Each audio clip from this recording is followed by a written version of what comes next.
श्री स्वामी समर्थ. जय गजानन माऊली. मित्रांनो, आजचा हा व्हिडिओ शेवटपर्यंत ऐका, अजिबात स्किप करू नका, जेणेकरून तुम्हाला या व्हिडिओमधून खूप काही शिकायला मिळेल. त्याआधी मी गजानन महाराजांच्या चरणी प्रार्थना करते, जो कोणी हा व्हिडिओ बघत असेल त्यांच्या आयुष्यातील सगळे दुःख नाहीसे करा, त्यांच्या घरात आनंद आणि आनंदच द्या. एक नात आजीला म्हणाली, मुलीनेच का ग नेहमी सासरी जायचं? आपली माणसं सोडून तिनेच का परकं घर आपलं मानायचं? तिच्याकडूनच का अपेक्षा?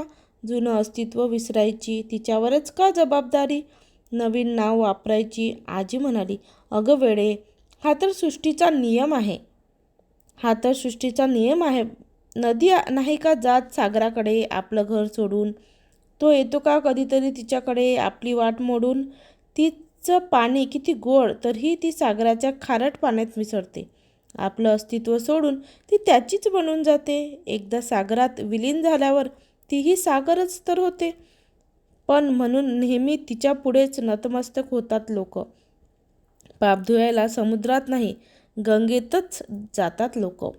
बर्थडे म्हणजे काय, हा प्रश्न BBC वर्ल्डच्या एका कार्यक्रमात जगातील तमाम VIP उपस्थित असलेल्यांना विचारला गेला होता, ज्यात सर्वात सुंदर उत्तर भारताचे तेव्हाचे राष्ट्रपती डॉक्टर APJ अब्दुल कलाम यांनी दिलं होतं. त्यांनी सांगितलं की बर्थडे आपल्या आयुष्यातील एकमात्र तो दिवस असतो ज्या दिवशी आपल्या रडण्याच्या आवाजाने आपली आई हसली होती. त्यानंतर पुन्हा असा दिवस कधीच येत नाही की मुलाच्या रडण्याने आई हसेल.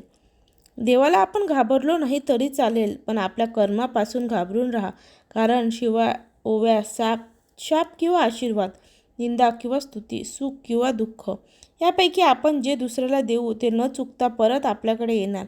हा चैतन्य शक्तीचा स्वभाव धर्म आहे, म्हणजेच निसर्गाचा नियम आहे. या नियमाला स्वतः देवसुद्धा चुकले नाही तर आपण तर सामान्य जीवजंतू.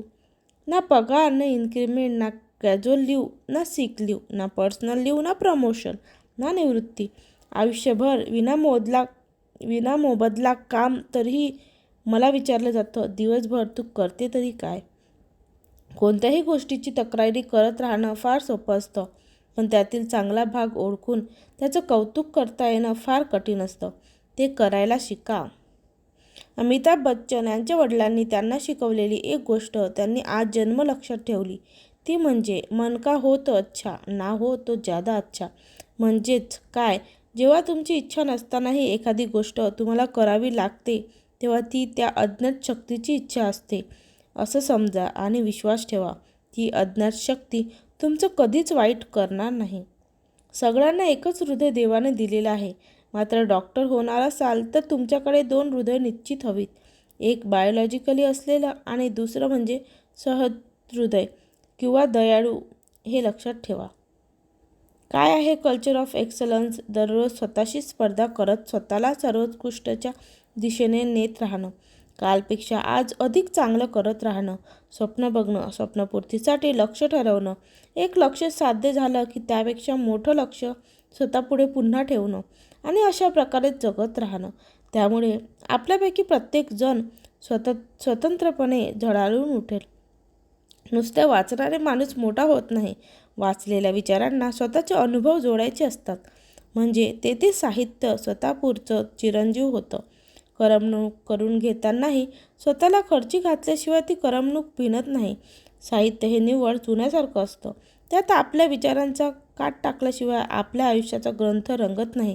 आणि लेखकाला हवा असतो संवाद, त्याशिवाय त्याचं पान रंगत नाही. वेळ आली तर तुलाही सांगेन आयुष्य कसं जगायचं. नशिबावर अवलंबून राहू नका, कारण नशिबाचा भाग हा 1% असतो तर मेहनतीचा भाग हा 99% असतो. त्यामुळे नेहमी प्रयत्न करत राहा. प्रयत्नाती परमेश्वर.